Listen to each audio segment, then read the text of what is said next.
A Salem woman has spent her entire life defending those with special abilities, but never did she imagine that fight would intensify when she had her very own miracle child.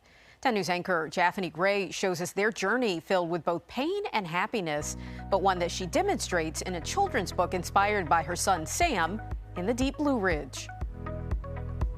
Salmon have to swim upstream, and it's harder. An advocate first and teacher second. I'm there to take care of the kids and make sure that, they know how special they really are. Deborah Cassell's heart has always been for people with special abilities. She grew up with her adopted brother, Eddie, who had cerebral palsy. You would just see people staring, and it just hurt my heart. Her voice for Eddie ultimately grew into a voice for others. She now works as a special education teacher, helping 3 to 4-year-olds enjoy active learning and social skills.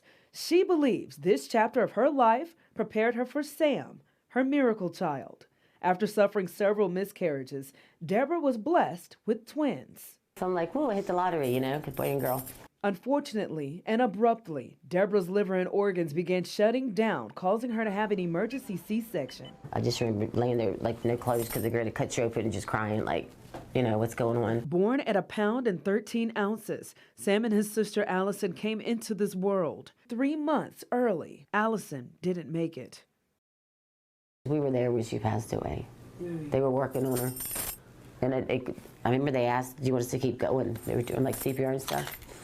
And we were like, yeah, keep going. Despite this devastating loss, Sam miraculously pulled through after fighting for his life for months, a fight Deborah knew she had to continue for him as a life of complications would follow. He had ADHD and sensory integration disorder, and he always had fine motor delays. At no fault of his own, Sam struggled socially, mentally, and physically, sadly making him a target of bullying. A lot of kids with special needs, they don't tell you. And especially the nonverbal, like the ones that have that are nonverbal, they can't tell anybody if somebody does something wrong. Which is why Deborah's voice continues to fight for change for both kids and their parents, and she continues to raise awareness to school officials, especially when it comes down to Sam. He fought to live for 3 months.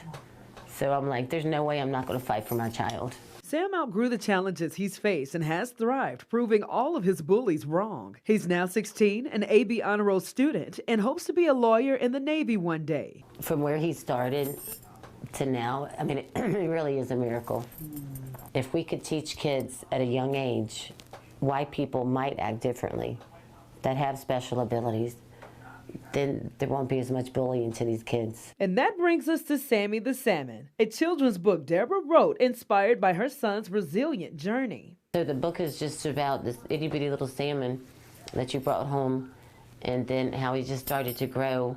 Just like Sam, Sammie's parents were overprotective, but deep down they knew they had to let their not-so-little fish swim freely to see the world. Deborah and Sam started visiting elementary schools, reading her son's symbolic story, and engaging with children about special abilities and the importance of lifting people up through their challenges. She came up with Messages for Miracles, where kids inspired by Sam's story write encouraging messages and draw pictures to be given to NICUs to help struggling families. I know if every day when I came out for 3 months, if I saw those beautiful bright colors and cards, that would help get my mind off of the pain I was in. And it would give me hope of, there's so many people, praying for my child. Her goal, to have Messages for Miracles in every hospital in the United States. In the meantime, both she and Sam's adopted sister Emily will continue to set the example of strength and boldness in life for families just like theirs. I always believe in miracles. For the Deep Blue Ridge, I'm Japhanie Gray, 10 News, working for you.